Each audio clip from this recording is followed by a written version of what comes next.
you see what I see?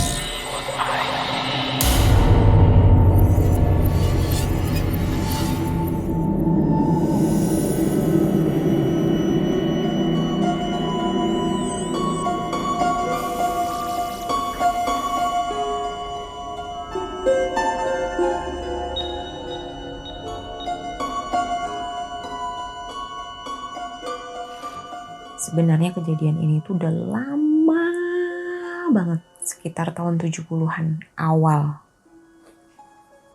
Jadi zaman aku sekolah dulu itu tinggalnya memang di asrama perempuan. Nah, yang namanya asrama perempuan itu kan biasanya tiap hari Sabtu sama Minggu itu diizinin pulang. Nah, hari Jumat siang atau menjelang sore gitu kan udah selesai semua tuh, maksudnya sekolah udah selesai, biasanya kita juga udah mulai santai-santai gitu kan. Nah, momen inilah yang seringnya dipakai buat aku sama temen deketku nih, si Yus namanya. Jadi aku dan Yus itu paling sering keluar malam kalau udah hari Jumat. Dan aku tuh suka banget tinggal di asrama dimana ibu asramanya tuh gak strict banget lah. Kalau ibu asrama yang di sebelah-sebelahku nih, itu orangnya cukup strict lah. Jadi pulang harus jam sekian, gak boleh ini, gak boleh itu. Kalau ibu asramaku nih kebeneran nih ya, dia gak strict banget. Memang sih gak boleh bawa tamu laki-laki masuk ke dalam rumah atau ke dalam asrama. Jadi ada tempat khusus untuk terima tamu lawan jenis gitu ya. Tapi kalau untuk misalnya pas malam weekend kayak gitu kita mau jalan kemana, gak masalah asal jalan itu harus sama anak asrama lainnya. Dalam artian sama temen satu asrama, tidak boleh ada laki-laki, pulang dengan selamat. Pokoknya gak boleh macem-macem lah, harus jaga martabat, harus jaga diri baik-baik kayak gitu. Dah, di hari itu aku sama Yus kan udah tahu kan bahwa biasanya di malam-malam tertentu itu ada kayak kayak semacam pasar malam, terus di situ ada kayak festival, ya pokoknya macam-macam lah gitu.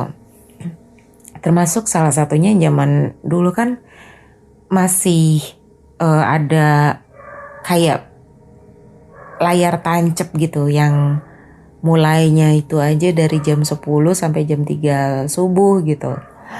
Udah aku sama Yus udah sering lirik-lirikan kan waktu itu di asrama. Gimana jadikan ntar malam. Jadi dong gitu. Ya udahlah. Nah, di tahun itu namanya Grab, namanya ojek, apalah itu hampir nggak ada. Orang pakai motor aja jarang. Apalagi orang bawa mobil. Jadi kemana-mana biasanya kita pakai transportasi itu yang namanya beca. Untuk kalian generasi Z ya, yang nggak tahu beca itu kayak apa, googling aja. Pasti ada kok di situ gambar beca. Nah, kita juga punya nih tukang beca langganan namanya Pak Pomo. Ingat ya, namanya Pak Pomo. Rada ribet juga sih penyebutan namanya. Ya, anyway. Udah janjian nih sama Pak Pomo. Pak, pokoknya jam 9 kita dijemput ya gitu. Biasa Pak. Siap. Udah gitu aja kan. Aku sukanya Pak Pomo ini. Dia itu orangnya bisa diajak kong kali kong. Jadi misal kita di jalan kenalan sama cowok gitu. Ya maksudnya kan kita udah umur 15 pada saat itu kan, atau 16 tahun wajar lah ya kenalan dengan laki-laki gitu. Di tahun segitu usia 19 tahun aja normal untuk nikah gitu loh. Jadi ya wajar lah untuk kenalan dengan lawan jenis. Nah, karena pesannya ibu asrama gak boleh kenal sama laki-laki pada saat itu, harus jaga martabat lah, inilah itulah gitu kan. Yang saat itu buat kami peraturan model apa ini, terus gimana kita bisa dapet jodoh kalau nggak kenal sama laki-laki. Ya dengan adanya Pak Pomo yang bisa diajak kong kali kong, selama ini kita aman-aman aja. Makanya ya ibu asrama selalu, ya silakan kalau misalnya kita bilang Bu kita mau jalan ya gitu, ya silakan nggak apa-apa, ingat ya pesan ibu, siap Bu, cuman gitu-gitu doang sih. Ya udah kan. Dan yang kedua, si Pak Pomo ini loyal banget. Jadi misal nih kita ngomong sama Pak Pomo, Pak kita dijemput misalnya jam 2 ya, jam 2 kurang 5 menit atau jam 2 kurang 10 menit dia udah nongkrong tuh deket-deket kita. Jadi misalnya kita lagi kemana gitu ya, kayak sekarang nih kita mau ke pasar malam kan, udah deh kita ngomong, Pak nanti kita dijemput ya, misal jam 3 nih kita dijemput, ntar paling jam 3 kurang 10 kayak atau jam 3 kurang 5 dia udah nongkrong aja gitu di tempat parkiran. Kan ada tuh biasanya tempat mangkal becak gitu, biasanya ada di situ gitu. Nah, dan yang ketiga, tarifnya nggak mahal-mahal banget. Kalau misalnya kita pernah kan naik becak yang lain itu, selisihnya tuh lumayan lah. Selisihnya lumayan banget ya, apalagi untuk kita anaknya masih sekolah gitu ya, uang saku nggak seberapa. Ya, Pak Pomo is the best lah menurut kami. Udah malam itu singkatnya, kami jalan lah, aku sama Yus gitu, Pak Pomo kan ngayuh beca. Udah kita ke pasar malam tuh waktu itu. Pokoknya menyenangkan banget lah. Terus awalnya itu aku sempet agak gak nyaman ya. Karena sewaktu di pasar malam itu tiba-tiba aku ngerasa perutku tuh mules gitu. Aku pikir kan mau buang air besar. Ternyata enggak. Ternyata aku tuh lagi datang bulan gitu. Ya biasalah perempuan. Terus aku kan ngerasa gak enak kan. Aku bilang sama si Yus, yuk kita balik aja yuk. Aku soalnya lagi dapet nih. Terus si Yus bilang nih, ya aduh gak enak banget nanggung. Ya udah ini aja, beli kain aja. Zaman dulu tuh apa ya, agak jarang ya orang kalau lagi dapat itu dia pakai pembalut kayak model sekarang itu enggak. Jadi biasanya tuh pakai kain itu ditumpuk-tumpuk ya, terus pokoknya digunakan seperti layaknya pembalut lah gitu. Kalau yang laki-laki nggak usah ngebayangin ya, yang perempuan boleh ngebayangin gitu karena relate ya. Ya kayak gitulah pokoknya. Akhirnya aku sama Yus agak kebingungan kan, keliling-keliling, terus nemu orang yang jual sapu tangan. Ya udah aku beli kan 2 biji gitu, aku beli 2 biji, terus cari toilet umum kan di sana. Nah sialnya karena tiba-tiba datang menstruasinya itu kan pasti kan ada noda ya di pakaian dalam ya. Terus aku bilang sama Yus, ini pakaian dalamku nih kena loh gitu. Banyak nggak, kata si Yus itu? Ya enggak sih, dikit kan, paling kan kalau misalnya lagi awal-awal kan cuman bercak doang kan. Iya sih bercak doang, udahlah nggak apa-apa lah gitu. Lagian kan kamu pakai rok warna hitam, nggak bakal kelihatan nggak, kata dia gitu kan. Oh ya udah deh, udah 2 sapu tangan aku tumpuk kan, udah aku ganjel gitu. Terus akhirnya kita mulai lagi jalan-jalan, keliling-keliling, lihat-lihat gitu, beli aromanis ya gitulah, pokoknya menghibur diri. Apapun yang ada di situ pokoknya kita liatin satu persatu gitu. Sampai pada akhirnya si Yus bilang, kita malam ini nonton layar tancap yuk. Wah, aku udah mikir kan, tar Yus, lihat dulu filmnya apaan gitu. Akhirnya setelah kita lihat filmnya, kayaknya sih bagus, yang romantis gitu kan. Ya ada komedinya juga, karena kalau dilihat dari bintang filmnya itu bukan bintang film yang ecek-ecek gitu. Wah lumayan nih. Yaudah yuk kita beli tiketnya yuk. Dah. Singkat cerita kita beli tiket, kita beli cemilan-cemilan gitu kan. Sama kita beli minum. Udah tuh kita duduk gitu bareng sama yang lainnya yang lagi pada nonton gitu. Lumayan rame sih layar tancapnya gitu kan.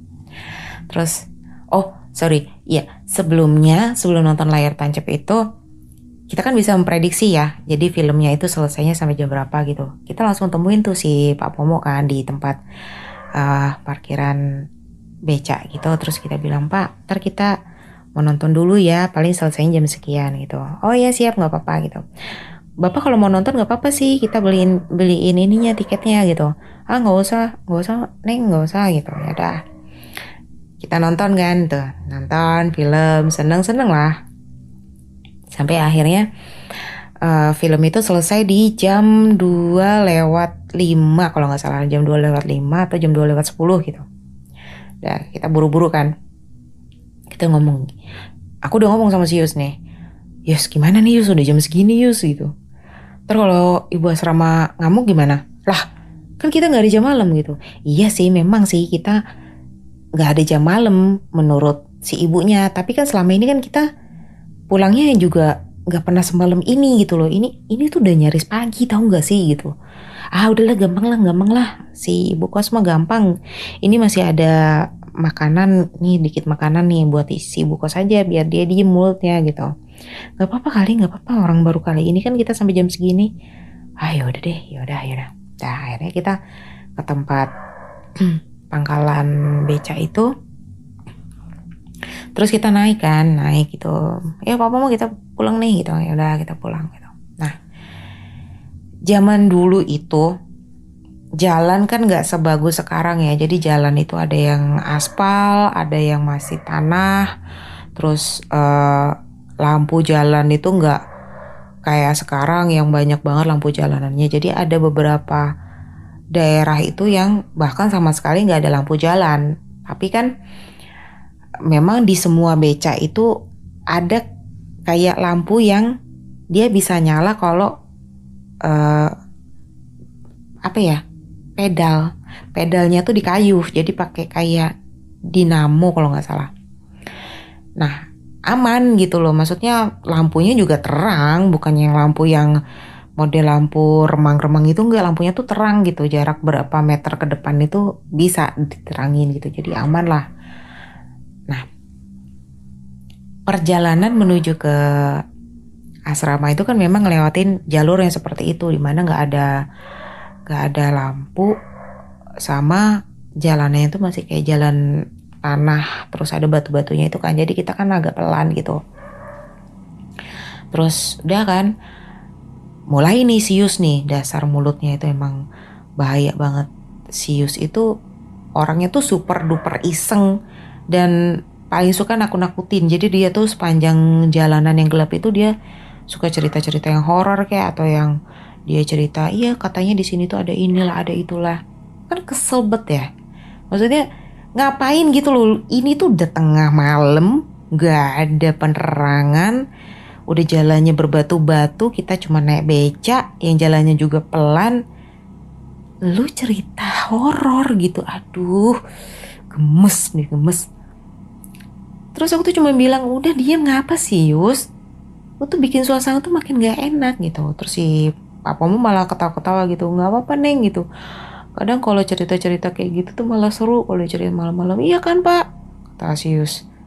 Nggak apa-apa lagi cerita-cerita gitu. Udah mereka akhirnya sibuk cerita-cerita gitu kan. Aku kan cuma diam aja gitu, maksudnya nggak terlalu nanggepin karena emang udah males gitu. Nah sampai pada satu momen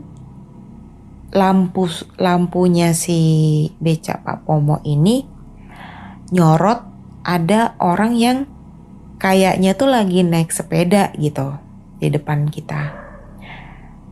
Karena memang gak terlalu jelas kelihatan ya, karena itu kan gelap banget lah pokoknya. Kita cuma ngelihat itu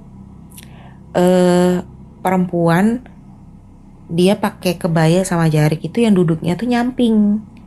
Oh berarti dibonjengin nih si ibunya nih gitu. Ya, persis kayak orang-orang ibu-ibu zaman dulu gitu yang pakai sanggul kayak gitu-gitulah. Terus sekilas kita juga ngelihat ada kayak bayangan putih gitu yang gerak-gerak di sebelah si ibunya. Nah kemungkinan itu adalah suaminya kali ya, lagi ngayuh sepeda gitu kan. Udah terus si Yus ini emang dasar mulutnya mulut minta dikasih cabai kali ya. Dia tuh ngomong kayak gini, wah bayangin deh kalau yang di depan itu ternyata bukan manusia gimana ya. Ih serem. Dia bilang kayak gitu. Dan itu tuh bikin aku tuh tambah senewan gitu. Terus aku bilang, Yus bisa diem gak sih? Jangan ngomong sembarangan, ini tuh udah tengah malam. Dan ini tuh gelap banget. Jujur aku takut gitu. Makin aku bilang kayak gitu makin ketawa lah dia kesenengan kan. Ya udah. Terus udah kan kita ngayuh kan. Makin lama kan makin deket nih sama si bapak ibu yang naik sepeda itu. Makin jelaslah gerakan si bapak yang memang lagi gerakan ngayuh sepeda gitu kan. Kalau misalnya sepeda onta atau sepeda jengki ya kalau nggak salah ya orang biasa ngomong, itu kan posisinya kan emang tinggi kan. Jadi posisi si bapak sama si ibunya itu memang hampir sejajar tingginya dengan kami yang ada di beca itu gitu. Cuman yang anehnya tuh gini deh. Si Pak Pomo itu kan ngebunyiin bel kan, maksudnya tuh nyapa gitu loh, dari kejauhan tuh nyapa. Dan satu sisi juga mau ngasih tahu kalau ada becak tuh mau lewat, jangan sampai tiba-tiba dia belok ke kanan mendadak bisa nabrak kan gitu. Dah si Pak Pomo tuh ngebunyiin bel becaknya itu kelinting kayak gitu. Nah si bapak sama si ibu ini nggak noleh, gak yang kasih perhatian atau apa gitu, cuek aja si ibunya tuh menghadap ke depan, si bapaknya juga menghadap ke depan. Dan dimana kalau posisi kami yang ada di sebelah kanannya itu berarti mereka ngebelakangin kita gitu. Dah karena gak ada reaksi dibunyiin lagi belnya gitu. Tapi makin kita deket, aku tuh ngerasa ada sesuatu yang ganjil gitu. Apa yang ganjil ya? Kok kayak aneh tapi apa gitu. Karena yang aku lihat kan masih gelap gitu kan. Hanya mereka aja yang terlihat kontras di kegelapan malam itu gitu. Semakin dekat dan semakin dekat dengan mereka. Aku sama Yus refleks saling pegangan tangan. Kami semua tuh terdiam. Kalian tahu gak apa yang kami lihat? Mereka itu ternyata gak naik sepeda. Mereka itu melayang tapi sambil melakukan gerakan seperti naik sepeda. My God. Aku diem, Yus diem, Pak Pomo diem. Karena memang itu jalannya gak rata dan bahaya banget kan kalau misalnya ngayuhnya kekencengan. Terpaksalah becak kami jalan pelan gitu. Dan herannya tuh gini. Sebelumnya itu kan kami bisa kan jalan tuh lebih cepat sampai bisa sejajar dengan mereka gitu ya, dengan si dua sosok ini. Tapi semenjak kita berada sejajar dengan dua sosok ini, Pak Pomo tuh kayak kesulitan buat ngebut gitu loh. Maksudnya lebih cepat lagi ngayuhnya tuh kayak kesulitan gitu. Jadi kami tuh sejajar terus selama beberapa meter. Aduh, itu bener-bener mimpi buruk gitu. Dan sewaktu aku sama Yus bilang bisik-bisik sama Pak Pomo, ayo cepetan Pak Pomo, ayo cepetan. Bilang kayak gitu kan. Tiba-tiba dua sosok itu noleh. Aduh, ya ampun. Kengeriannya gak sampai situ aja ternyata. Aduh, yang kami lihat tuh muka mereka itu growong. Tahu growong gak sih? Kroak alias tuh kayak bolong tapi gak tembus gitu. Ngerti gak yang masih kelihatan daging-dagingnya gitu di dalam gitu. Aduh parah banget nih pokoknya. Tapi udah kayak apa ya? Kalian tahu buah alpukat kan? Kalau dibelah, terus bijinya dikeluarin. Nah kayak gitu deh gerowong tuh kayak gitu tuh. Masih ada daging-dagingnya tapi bolong kayak gitu. Kayak ada cerukan ke dalam gitu. Ya seperti itulah pokoknya kurang lebihnya. Dan itu bikin aku sama Yus makin panik kan. Kita gak tahan lagi untuk diem. Kita teriak-teriak, "Cepatan Pak Pomo, cepet kayu!" Sampai bilang kayak gitu. Udah panik di dalam beca. Si Pak Pomo itu nggak ngomong apa-apa. Kita udah bingung kan, lah Pak Pomo kok nggak ngomong apa-apa. Cuman kan kita kan kesulitan kalau misalnya kita posisi di dalam beca, kita mau lihat tampangnya tukang becanya kan kita agak kesulitan gitu. Ayo buruan Pak Pomo, buruan. Nah akhirnya udah kan. Mungkin Pak Pomo berusaha sekuat tenaga buat ngayu-ngayu gitu. Sampai akhirnya kita mulai pelan-pelan bisa nyalip gitu. Udah berhasil kan kita nyalip kan. Ayo terus keput Pak Pomo. Begitu kita mulai masuk tikungan jalan jadi tikungan jalan ini adalah tikungan di mana kalau misalnya kita sudah nikung terus kita lurus jarak 20 meter gitu, udah sampai tuh di asrama tuh. Begitu kita mau sampai tikungan, tiba-tiba dari arah yang berlawanan itu, 2 sosok tadi dong melintas di depan kita. Sampai Pak Pomo itu saking kagetnya, dia kehilangan keseimbangan, terus ya udah. Becaknya nabrak tiang listrik di pinggir jalan, kita nyungsruk semuanya. Heboh. Untung aja di situ tuh ada, zaman dulu kan masih ada orang-orang atau bapak-bapak yang rajin ngeronda gitu ya. Kita ditolongin sama bapak-bapak itu gitu. Terus ya singkat cerita kita ditolongin, dibawa ke asrama. Dari ibu asrama itu sempat panik gitu kan. Ya walaupun marah juga karena kemalaman pulangnya. Ya singkat cerita, semenjak kejadian itu aku sama Yus sudah gak berani lagi pulang sampai menjelang subuh. Halo, namaku Rahel dari channel Terbangun Tengah Malam. Gimana cerita yang barusan kalian dengar? Cukup menghibur gak? Emang gak seberapa serem sih. Itu yang ngalamin sebenarnya bukan aku, melainkan itu kisah nyata yang pernah dialamin sama mamaku. Mamaku dulu memang tinggalnya di asrama ya, di asrama perempuan. Dan sebenarnya pada saat mamaku cerita itu aku ada ngakaknya juga sih, karena aku ngebayangin tuh mamaku nyusep di deket tiang listrik tuh agak lucu juga sih. Tapi ya anyway, semoga cerita ini cukup menghibur, cukup memuaskan asupan horor para warga Sukawedi, dan bantu juga ya subscribe channel Terbangun Tengah Malam di YouTube. Di sana juga ngebahas tentang horor kok, dan gak kalah serunya juga dengan Do You See What I See. Percaya deh. Oke, dadah, see you when I see you.